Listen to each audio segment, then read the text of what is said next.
مصر کا سفر اختیار کیا اور حضرت شعیب علیہ السلام نے اپنی بیٹی کا ذکر کیا تھا، صفورہ جن کا نام بتایا جاتا ہے۔ اللہ فرماتے ہیں فلما قضى موسى الأجل، جب موسیٰ علیہ السلام مدت پوری کر چکے، وسار بأهله، تو اپنی بیوی کو لے کر چلے، آنس من جانب الطور نارا، طور کی جانب سے پہاڑ ہے ان کی جانب سے آگ انہیں محسوس ہوئی کہ وہاں کی آگ نظر آ رہی ہے۔ قال لأهلهم كثوا إني آنست نارا لعلی آتیکم منها، انہوں نے اپنے گھر والوں سے کہا، بیوی سے کہا، انکثوا درخت ٹھہرو، انی آنست نارا، کہ مجھے آگ نظر آ رہی ہے، لعلی آتیکم منها بخبر، وہاں سے میں تمہارے پاس کوئی خبر لے کر آتا ہوں کہ مدین سے ہم لوگ جا رہے ہیں، جس راستہ بھول گئے تھے حضرت موسیٰ علیہ السلام، سردی کا زمانہ تھا، رات اندھیری تھی، فرمایا کہ وہاں جاتا ہوں، وہاں آگ جل رہی ہے، آتی کمی بھی خبر، وہاں سے کوئی خبر لے کر آؤں گا، او جذوۃ من النار، یا جہنم یا آگ کا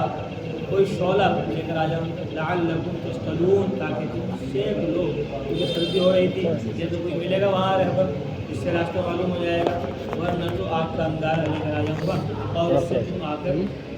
ہاتھ وغیرہ سینک لینا، سردی اپنی دور کر لیں۔ فلما اتاها نودی من شاطئ الوادی الایمن، جب حضرت موسیٰ علیہ السلام وہاں پہنچے، نودی من شاطئ الوادی الایمن فی البقعۃ المبارکۃ من الشجرہ، تو وادی کے دائیں جانب مبارک جگہ میں درخت کے قریب سے آواز آئی، ان یا موسیٰ، اے موسیٰ، انی انا اللہ رب العالمین، میں اللہ ہوں، تمام جہانوں کا پالنہار ہوں، تمام جہانوں کا پالنے والا ہوں۔ تو وہاں آگ نہیں تھی، وہ اللہ تبارک و تعالیٰ کا ایک نور تھا کہ حضرت موسیٰ علیہ السلام کو وہاں دور سے نظر آیا، تو اللہ تبارک و تعالیٰ نے حضرت موسیٰ علیہ السلام کو اپنا تعارف کرایا، اپنی پہچان کرائی، فرمایا یا موسیٰ انی انا اللہ، میں اللہ ہوں، رب العالمین، تمام جہانوں کا پالنہار ہوں، تمام جہانوں کا پالنے والا ہوں، میرے علاوہ کوئی معبود نہیں، کوئی کارساز نہیں، کوئی مشکل کشا، حاجت کا روا نہیں۔ پھر اللہ تعالیٰ نے فرمایا وَأَنْ أَلْقِ عَصَاكَ، اور تم اپنی لاٹھی کو ڈال دو۔ دوسری جگہ سورہ طٰہٰ کے اندر اللہ تعالیٰ نے پوچھا وَمَا تِلْكَ بِيَمِينِكَ يَا موسیٰ، موسیٰ تمہارے دائیں ہاتھ میں کیا ہے؟ قال هِيَ عَصَايَ، انہوں نے کہا یہ میری لکڑی ہے، لاٹھی ہے، أَتَوَكَّأُ عَلَيْهَا، میں اس پر ٹیک لگاتا ہوں، وَأَحُشُّ بِهَا عَلَىٰ غَنَمِي، اور اپنی بکریوں کے لیے پتے جھاڑتا ہوں، وَلِيَ فِيهَا مَآرِبُ أُخْرَىٰ، اور بھی میرے بہت سارے کام ہیں اس لاٹھی سے، ڈنڈے سے۔ اللہ نے فرمایا وَأَنْ أَلْقِ عَصَاكَ، موسیٰ اپنی لاٹھی کو ڈال دو، زمین پر ڈال دو اس کو، دیکھو تو موسیٰ علیہ السلام نے فوراً اللہ تبارک و تعالیٰ کو پورا کیا، فلما رآها تهتز كأنها جان ولا مدبرا ولم يعقب، جیسے حضرت موسیٰ علیہ السلام نے لاٹھی ڈالی تو ایک دم لاٹھی لہرانے لگی زمین پر، اور وہ سانپ اژدہا بن گئی، ایسے لہرا رہی تھی، ہاں تو بہت بڑا اژدہا، بڑے بڑے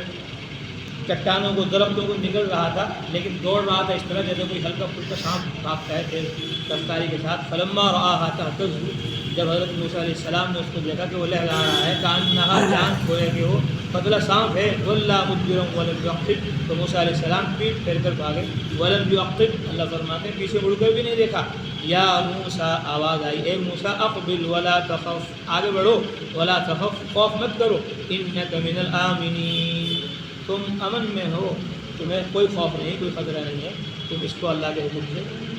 آگے بڑھ کر پکڑ لو۔ حضرت موسیٰ علیہ السلام نے اللہ کا حکم سمجھ کر فوراً اس کو پکڑا تو پھر وہ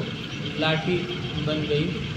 اسلک یدک فی جیبک تخرج بیضاء من غیر سوء، اللہ تعالیٰ نے فرمایا کہ تم اپنا ہاتھ اپنے گریبان میں ڈالو تو وہ صاف سفید چمکتا ہوا نکلے گا، من غیر سوء، بغیر بیماری کے، یعنی بیماری کے بعد تو ہاتھ پیر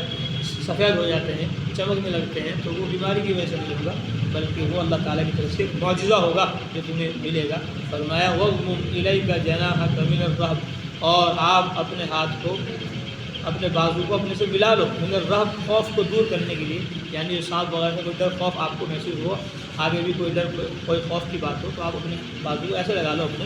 تو اس سے تمہارا ڈر خوف چلا جائے گا۔ فَذَلِكَ بُرْهَانَانِ مِن رَّبِّكَ إِلَىٰ فِرْعَوْنَ وَمَلَئِهِ، یہ دو نشانیاں ہیں تمہارے رب کی جانب سے، إِلَىٰ فِرْعَوْنَ وَمَلَئِهِ، فرعون اور اس کے قوم کے لیے، اس کے سرداروں کے لیے، اس کی برادری کے لیے، إِنَّهُمْ كَانُوا قَوْمًا فَاسِقِينَ، یقیناً